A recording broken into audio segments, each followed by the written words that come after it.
भरम तो तब टूटा जब डकैतों ने एक मास्टर प्लान बनाया और पूरे 27 घंटों तक सिक्योरिटी को चकमा देकर इस वॉल्ट में छुपे रहे।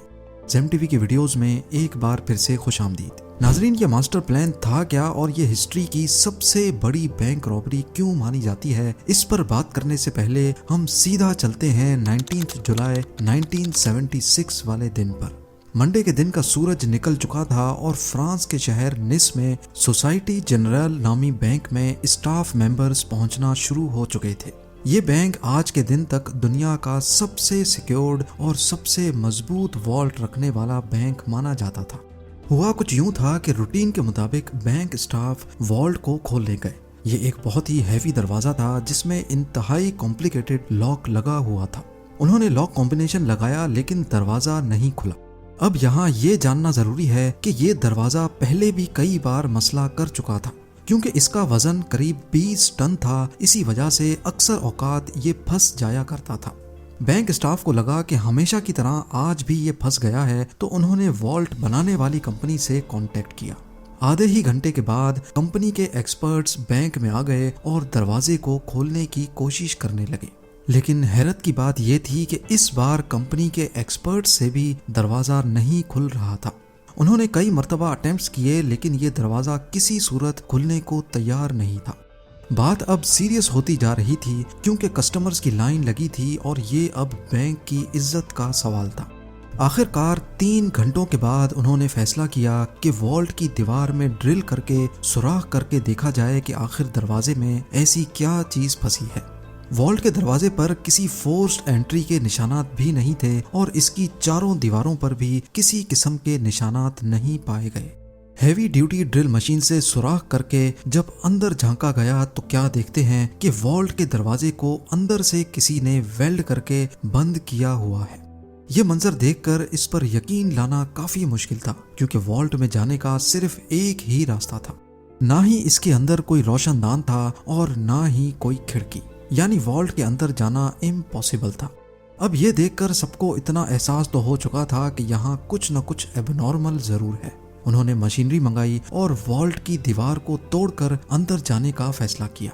ये काम काफी टाइम कंज्यूमिंग था क्योंकि ये दीवारें नॉर्मल दीवारों से काफी मोटी थीं और इनके बीच में लोहा भी लगा हुआ था। खैर, कई घंटों की मेहनत के बाद इतना सुराख हो गया कि एक इंसान इसमें से अंदर जा सके, और जब अंदर देखा गया तो ये मंजर नाकाबिले यकीन था। बैंक वॉल्ट लुट चुका था, कुछ लॉकर्स टूटे तो कुछ खुले पड़े थे, और सबसे इंटरेस्टिंग बात, वॉल्ट की दीवार पर स्प्रे पेंट से ये फेमस अल्फाज लिखे हुए थे जिसकी इंग्लिश ट्रांसलेशन है without arms, without hate and without violence. अभी बैंक स्टाफ होश में आता कि उन्होंने वॉल्ट की जमीन में एक टनल बना देखा। अब आगे का काम पुलिस का था जो कि उस वक्त तक पहुंच चुकी थी। डकैत वॉल्ट में मौजूद पैसे और गोल्ड ब्लॉक समेत 4000 में से 400 सेफ बॉक्सेस तोड़कर उसके अंदर से कीमती चीजें लेकर फरार हो चुके थे। जो टनल उन्होंने खोदा था वो शहर के सबसे बड़े अंडरग्राउंड सीवरेज लाइन में निकल रहा था।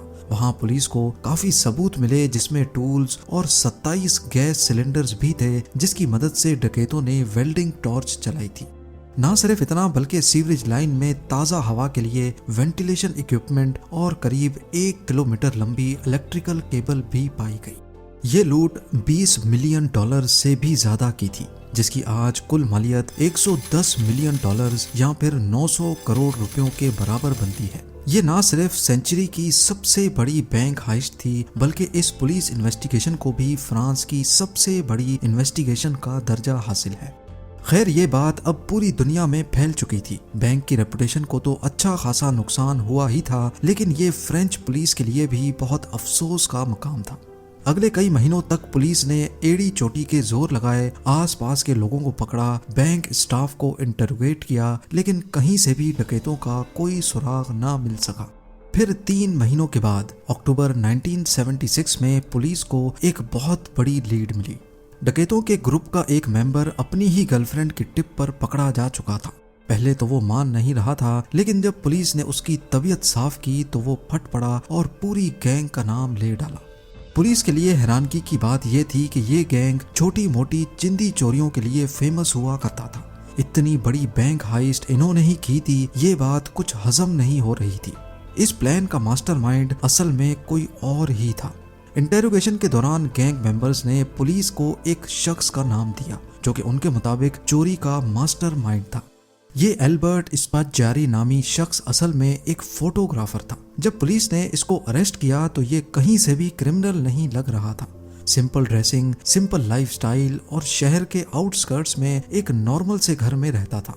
इसके आस पड़ोस से पता किया गया तो सबने यही कहा कि एल्बर्ट सीधा साधा फोटोग्राफर है जो हमेशा अपने काम से काम रखता है। लेकिन एल्बर्ट स्पाज़्ज़ियारी के बारे में पुलिस जो कुछ सोच रही थी वो उससे बिल्कुल अलग था। उसने फौरन पुलिस के सामने कॉन्फेस किया कि बैंक हाइस्ट का मास्टरमाइंड वही है। पुलिस के लिए ये केस अब तकरीबन क्लोज हो चुका था, लेकिन ये तो सिर्फ एक शुरुआत थी। एल्बर्ट के मुताबिक उसने पहले इसी बैंक में लॉकर लिया था और बहाने से वो वॉल्ट में जाकर सारी चीजों की फोटोज कैप्चर करता था। उसने पहले अपने ही लॉकर में एक अलार्म क्लॉक रखा जिसका अलार्म रात के वक्त का सेट किया। जब अलार्म बजने से भी कोई अलर्ट नहीं हुआ और ना ही कोई सिक्योरिटी अलार्म बजा तो उसको कंफर्म हो गया कि वॉल्ट में कोई सिक्योरिटी सिस्टम नहीं लगा। फिर वो इंजीनियर के भेस में सिटी गवर्नमेंट के ऑफिस गया और शहर का नक्शा निकलवाया। इस मैप पे सीवरेज लाइन कहाँ और बैंक से कितना दूर है इसका अंदाजा लगाया। फिर उसने कैलकुलेशन की तो करीबी सीवरेज लाइन से 26 फुट का टनल खोदने पर वो सीधा बैंक वॉल्ट में निकल सकता है। अब इस काम के लिए बहुत मेहनत की जरूरत थी, लिहाजा एल्बर्ट ने शहर के एक गैंगस्टर से कांटेक्ट किया और उसको सारा प्लान बताया। उस गैंगस्टर ने अपने आदमियों को इस काम पे लगा दिया। टनल को खोदने में करीब 2 महीने लग गए क्योंकि ये काम बगैर मशीनरी के किया जा रहा था और इस काम को सिर्फ रात के वक्त करना बहुत जरूरी था जब बैंक में कोई भी नहीं होता। इस दौरान एल्बर्ट अपनी पूरी कोशिश कर रहा था कि सीवरेज लाइन के ऊपर रोड तक भी किसी को आवाज ना जाए।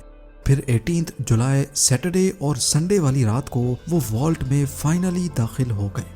अगले 27 घंटों तक उन्होंने बड़े सुकून से लूट मार की, जिसके दौरान उन्होंने वहां लंच भी किया और डिनर भी, और जाते जाते ये फेमस अल्फाज लिख कर चले गए।